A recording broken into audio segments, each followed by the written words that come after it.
Alright, hey everybody, it is Cosmo the Coder here again with another review of the Humble Weekly Bundle. Today is the 14th of January, and before we get started I'm going to just do the whole honourable sort of stuff here. And yeah, I said honourable, not whatever I said the first time. Damn soft R. Obviously this week two important people have died. You know, David Bowie passed away earlier this week, and of course, and today Alan Rickman has passed away too, both due to cancer. So you know, the big C. Terrible way to go. You know, touch wood. You know, I'll not experience that personally, but you know what they say. The statistics don't lie. You are likely to know someone or be involved in. It's a nasty thing. It's a nasty thing, and they're both important people in history. You know, I mean, I have to say, personally speaking, you know, I wasn't a big David Bowie fan, but I grew up with things like Labyrinth, and you know, I was aware of who he was and what he did. Not really my kind of cup of tea, but you know, you're allowed to say sort of things like that. It's not really, you know, I didn't hate the guy, but it wasn't really one of the things that I sort of said, oh god, David Bowie's dead. But I knew what kind of effect he had on the world, and you know, especially music and everything. So you know, Alan Rickman is obviously more my kind of cup of tea. I'm more of a movie kind of guy than anything, but you know, depending on how old you are and where you grew up, what kind of era you grew up in, is what you remember Alan Rickman for specifically. I mean, you know, more modern stuff is like Harry Potter and, you know, Love Actually and stuff like that. Me personally, it's of course Die Hard.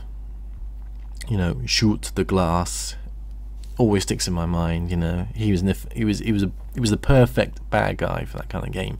Cheesy, but you could tell, you know, he was pure evil. You know, you knew he was the bad guy because despite his sort of attitude in the film, he played it perfectly. He knew exactly what he was doing. So, you know, so that's it. That's the honourable stuff done with.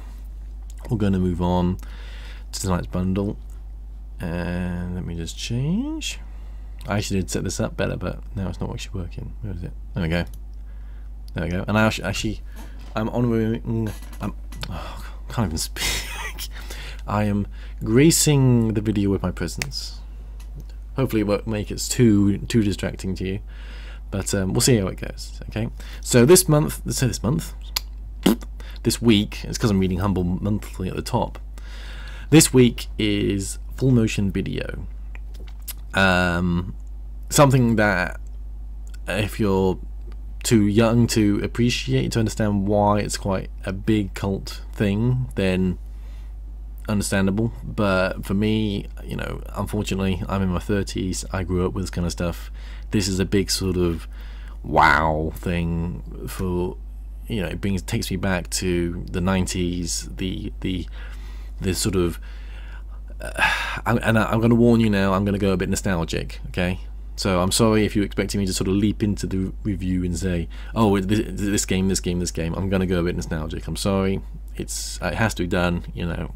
But you're talking about an age where before the sort of the dawn of CDs, you know, games had to come out on something, and it usually was floppy disks. Or if for consoles, you know, you're talking SNES or Super Nintendo and Sega Mega Drive or Genesis, or you know, whatever your flavor of console back then. You know, it was Sega or Nintendo, but you basically had a choice of two, or Neo Geo if you had the money. But back then it was a case of you put data on physical medium like discs or ROM chips, and if you know anything about games back then and compare them to games back now, you know that, you know, like Sonic the Hedgehog was like a megabyte, one or 2 megabytes of data. You compare that now to what we do with our games these days, you know, full HD audio, that kind of stuff. You know, they were talking gigabytes nowadays. You know, you're lucky we're getting, you know, we're heading into terabyte territory soon, in a few years, you know, maybe the next decade or so. But we'll cross that bridge when we get to it. But you know, we're looking at photorealism graphics, we're looking at all that kind of stuff. And back then, early 90s, we just didn't have that kind of capacity. You know, the dawn of CDs changed an awful lot of things, because before then they literally had to cram so much content, so much game into this little sort of box, and in a way it kind of made better games, because it forced developers to come up with intuitive ideas, innovative ideas of how to deliver games to people in a way that made, basically, you know, how to compress graphics into such a tiny little thing with palette changes, how to put so much sound into tiny little things.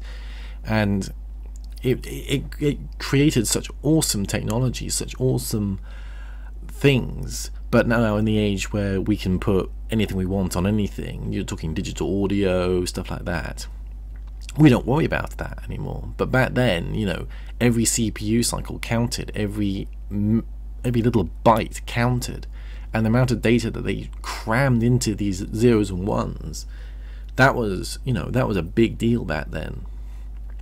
Suddenly then this sort of, I'm going to use the word explosion, happened, and CDs became mainstream, you know, music CDs, and then they started using them for games. And then you got these developers that sort of thought, oh my god, you know, what I used to have to be forced to put on in 4 megabytes, sorry, not megabits, what was a limit of 4 megabytes for, I don't know, Sonic 3 was like, it's 4 megabytes, and you know, it would advertise it on the actual box, this cartridge is 4 megabytes. It's like ROM chips are 4 megabytes, and suddenly you've got a low costing medium that's 600, 700 megabytes. You're suddenly sort of handing someone this sort of, someone who's been living in a box room for 5-10 years, and suddenly you're handing them a hanger and saying, right, fill this. It's like, wow, what the hell do I fill it with? And then sort of suddenly along came this sort of barrage of what we now call full motion video games, and there were good ones. There were some really good ones. There were also some really bad ones, and you only have to look at things like you know, Night Trap, which is famous for sometimes the wrong reasons, but you can also look at all kinds of different there were adventure games that used full motion video. You know, there was some really crappy B-movie sort of esque ones, and in some cases the games themselves knew how crappy they were. But it also sort of brought about other technologies, things like green screen. I mean, right now, I mean, you can't see it unless I turn it off. But I'm sat in front of green screen. You know, that kind of technology existed 20, 30 years ago, but it just wasn't used. I mean, if you think about now in terms of things like movies have only really started using full digital effects in the last 5 or so years. You know, things like Avatar, 300, that kind of stuff back then just didn't happen. It was literally, to them, to the movie industry, the idea of filming an entire film in front of a green screen was like saying, well, let's just, you know, why? It's cheaper for us to actually build a set and everything, and then film it and then do that. Whereas gaming actually decided, you know, it's not. We can actually create these backgrounds, these worlds with green screen, get actors in, you know, make them all up and everything to be whatever we want, you know, monsters, everything, and put them into games and use the green screen technology to do that. And it literally sort of is a big deal in terms of gaming history.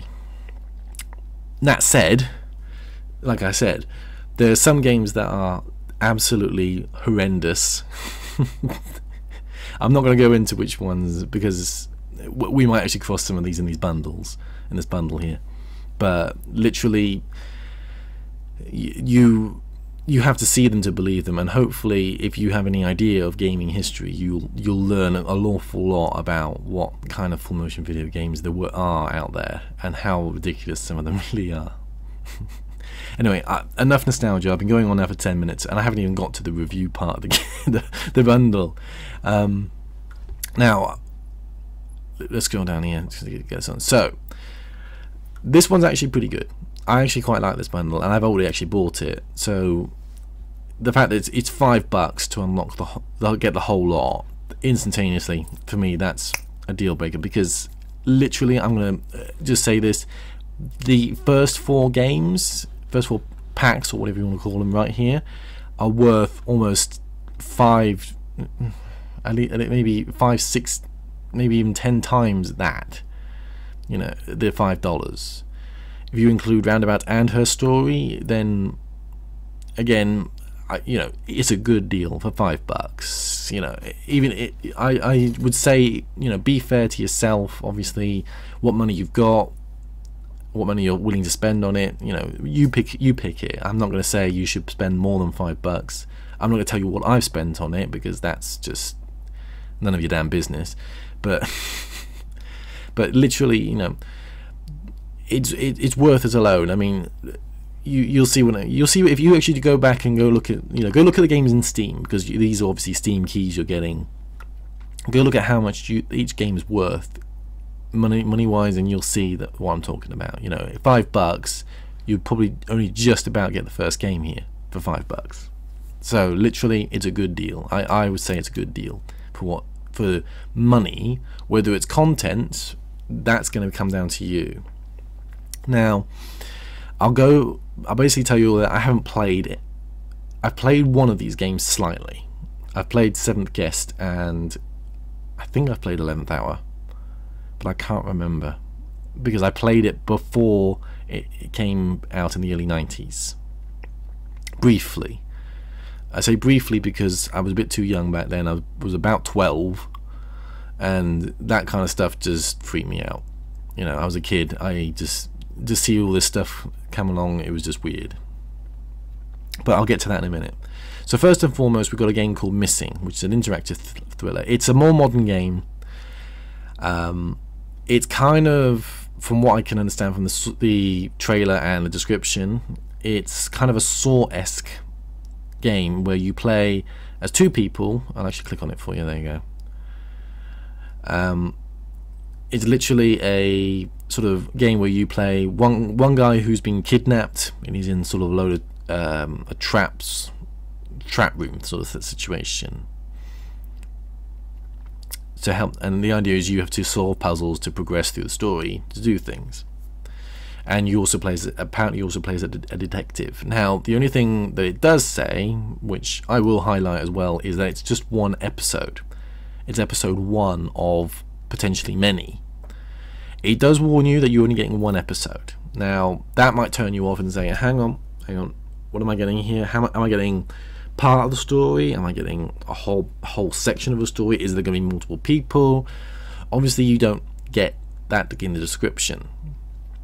It's probably a good advertising tactic to sort of say, you know, here's episode 1, see what you think. Same as sort of the what do you call it, Life is Strange, where you buy episode 1, if you like it you buy the rest of the episodes. That might be what they're going to plan to do. I can't honestly say whether it's worth doing or not. I haven't played it, but you know, in some ways that methodology annoys me, because it's sort of saying, here's episode 1, you don't get the rest of the episodes, I'm sorry, but you know, but at least they're saying, here's episode 1, the other ones aren't made yet, rather than saying, here's episode 1, oh look, there's 20 episodes you could have. You know, that's a bit nicer than sort of saying, oh well, you know, sorry, it's not that good a deal, you only get one episode out of however many. So looking at the trailer, it looks quite good. The thing I will say is it does make it just sort of pay homage to the 90s sort of stuff, the hammy acting, the bad sort of the whole sort of, you know, you can tell it's not really big budget, big special effects, everything like that, and that's exactly how it should be. You know, the majority of the older games that we're about to go through, you'll have exactly that same effect, and you'll know exactly what I'm talking about. It's just a case of you're playing a game that is a homage to it. It's playing out just how it should if it was made in the 90s, but with a little bit more of a, you know, it's more modern, but it's not, if that makes any sense. I know it doesn't, but go with me, okay? Go with me, guys. Seventh guest and the 11th hour is, I'm trying to think of a good way of doing it. Imagine sort of games that are more modern, like Outlast and things like that. Outlast and what's it called, Amnezia, sort of that. First person games we used to wander around, and there used to be horror elements and everything like that. This is before the kind of invention, if you want, or the takeoff of first person stuff, where you basically click around a room, click on things, solve puzzles, and move around, and watch just sort of transitions between scenes in full motion video. The puzzles you solve will open up more videos of, you know, it's not going to be, you know, action-packed, all adventure, high-tech, whizzy stuff. It's going to be crappy little effects where things sort of slightly move and ghosts look about as realistic as, you know. It's not going to be a great effect, but it is a quite a good game from what I've read, from what I've seen of it, what I've read of it, and what I remember of it when I played it back 20 odd years ago. And that's scary, trust me, that's really scary to think that far back. You know, it's still got a lot of quite cool stuff in it. You know, it's not necessarily gonna rock your boat if you're a big horror fan. It's gonna be something that you sort of think, ha ha ha. How ridiculous is that? So again, the games themselves are worth still a couple of pounds or a couple of dollars depending on your currency. I'd say, you know, give them a go, give it a try. If it's not your cup of tea, you can delete them and don't have to worry about them. You know, it's nothing that, you know, if you enjoy them, you could spend a good few hours playing them. You might get lost and a bit confused, but that can happen, because this thing about games back then is that they weren't so intuitive. You know, it might be that the puzzle's so ridiculous that you have to look up how the hell they do it, because it doesn't make any sense.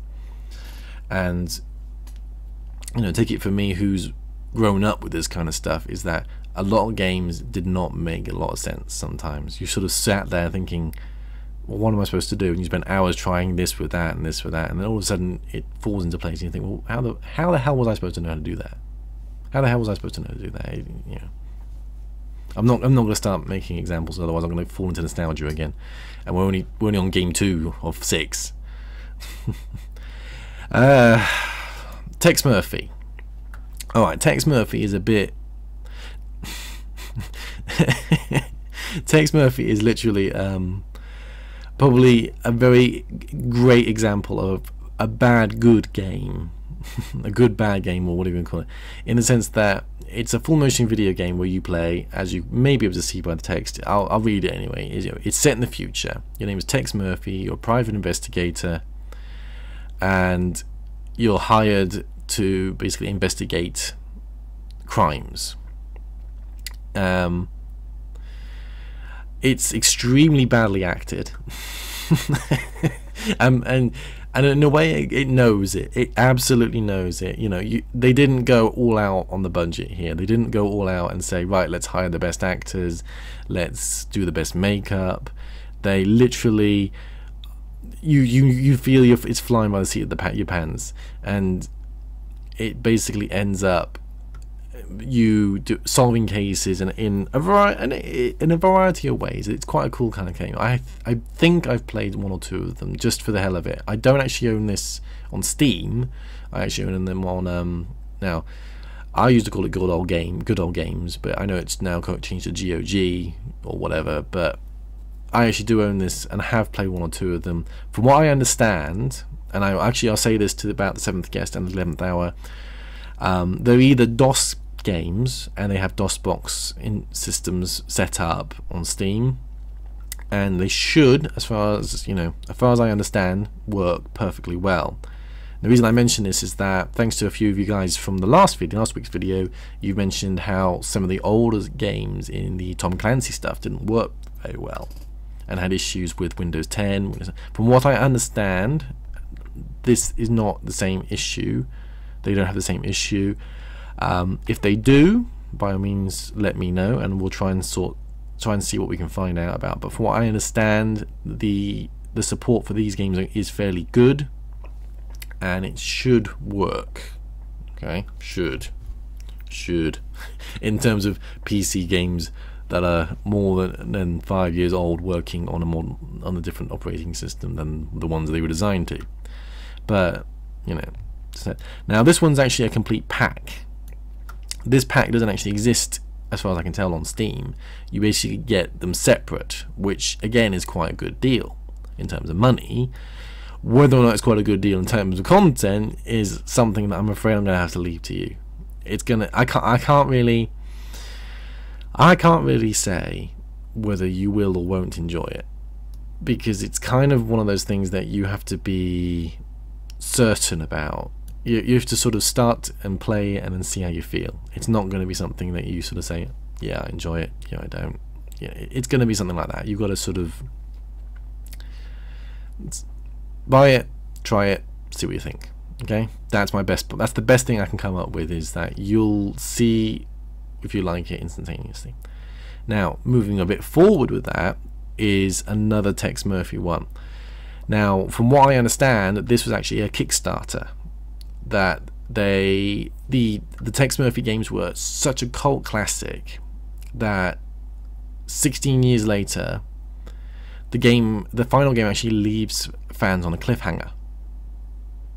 And a lot of people were saying, we've got to get the games back. We need this game to FIFA. We need more Tex Murphy, basically. And eventually, the studio sat down and said, right, let's do a Kickstarter. Now, this is off the top of my head. I meant to research this and I forgot about it, but I'm going off on a thing. And from what I understand, it was Kickstarted. It was they got some of the old actors back, the characters that were the big characters that people loved from the previous games. They created a 3D world. They added video and everything. So from what I understand, it did quite well. It did quite well. It did quite well in terms of the game, game reviews, and fans were quite happy with it, from what I understand. So it might be that whilst you don't like the previous games, you might actually like this one because it's more modern, it's more well designed, it's less hammy maybe, but I suspect they've actually made sure it's as hammy as possible, just to make sure you get the full effect for fans as well. So again, a game I do own. I haven't actually played it, but from what I've seen of the trailers and everything, it is what it is. It's a full motion video game with a 3D world and everything, so it may be one good one to check out. Alright, so shifting straight on into the actual locked games, Roundabout. Now, I actually looked at Roundabout, I think last year. So I'm bouncing up and down the screen here, and Roundabout is a very odd kind of game. The long and short of it is, it's about a female driver who for some reason drives a limousine that spins around and around and around, and you basically have to sort of time it to solve puzzles, to sort of slip through small gaps, to collect bonuses, to do all things. And I'm not exactly sure why it is. I think the whole idea is that they wanted to make a homage to the sort of full motion video-esque game, and then they sort of just stuck a rather silly what do you call it, a silly, simple game around it, which was kind of the way it worked. You know, they sort of thought, right, we want to make a full motion video game, we've got to get on this bandwagon, let's just make a really crappy game where they, you know, you walk around and shoot people, and then we'll put all these videos around it and then create this fantastic story and everything, and people will love it, they'll eat it up, you know, they'll buy it, and we'll be millionaires by the end of the year. But seriously, watch the trailer because it's quite ludicrous what it is, but you know, it's worth you know, just having a go for 5 minutes. Seriously, just have a go for 5 minutes and see what you think. It's it's an interesting game. I'll give it that.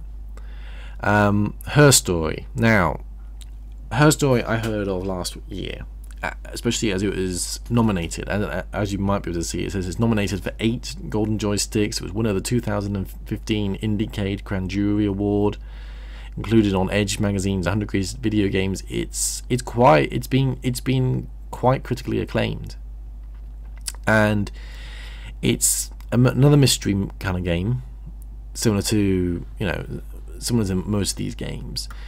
And you literally sort of do a sort of connect the dots game. I have watched a playthrough of this, so I know roughly what goes on, and literally it's a situation where I believe you're a police.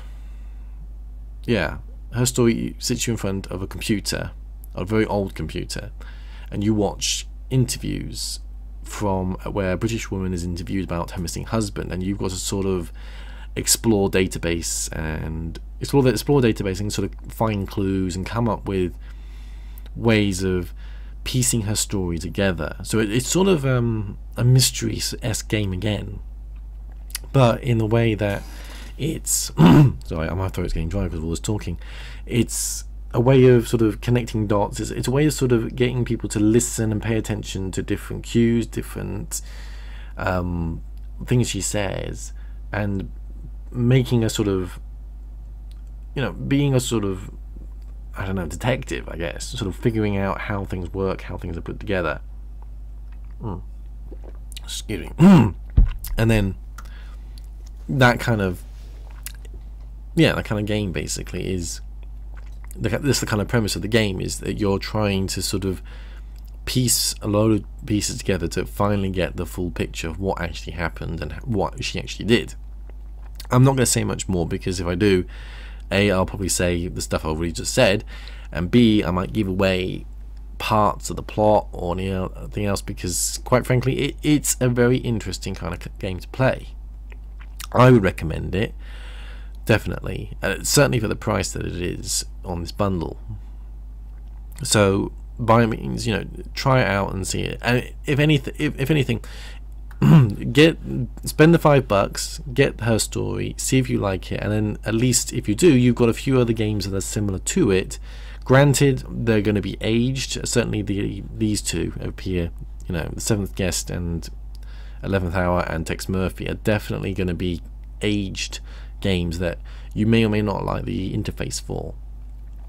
But at least if you like Her Story, you know that you've got a few other games that might actually enable you to feel part of the genre. You might actually enjoy the genre, because it is quite a powerful genre. It's a shame in a way that games are steering away from full motion video. You know, these days if games use full motion video, people sort of feel a bit cheated, because they think, well, the engine is now capable of photorealistic graphics and yada yada yada.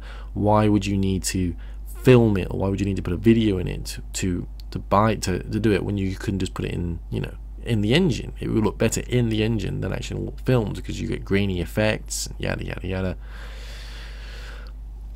And you know, it's worth experiencing if you like that kind of thing. Okay, alright, I think that's about it. I'm going to stop because this video is bordering on 30 minutes now, and you guys are probably switched off by now. But so thank you for watching. If you've got this far, well done, congratulations. As always, like and subscribe, and I will continue making more videos similar to this. I will be, if I scroll up, looking at the Humble Monthly, because I bit the bullet and I thought, you know what, I will subscribe. Whether I do this month's, I don't know. I am debating it, because we're already 14 days into the month, and the next one's coming in about 3 weeks. So I'm not so sure about this. I'm not again going to say, you know, at the moment it's trying to get me to buy Alien Isolation instead of say, you know, pay earlier and we'll give you Alien Isolation. Now I already own Alien Isolation, so there's no point me doing that. But when it does come along, I will be reviewing it, and I will be making a video about it. Humble Bundle I will be doing when one comes along, but the complication with that is, unlike the Humble Weekly Bundle, it comes in sort of 1 week it was released, and then the next week it releases a little bit extra. So it might be that I do an update to it or something. I don't know. This is still very much experimental. This is still very much me trying things out. So that's it. And if these kind of things are well received, then I will look into doing other things, like when Steam has a sale, or possibly other bundles and everything like that. But at the moment I'm sticking with Humble Bundle stuff. It's the main sort of bundle site that I would recommend, or at least use, and we'll see where we go from there. As always, please do share your comments. Please do, you know, say things if you like it, if you don't like it, what you think about the bundle if you buy it. All comments are always welcome. I will always usually respond to questions if you post them. And that's it. So thanks for watching, guys. Until next time, I will see you when I see you.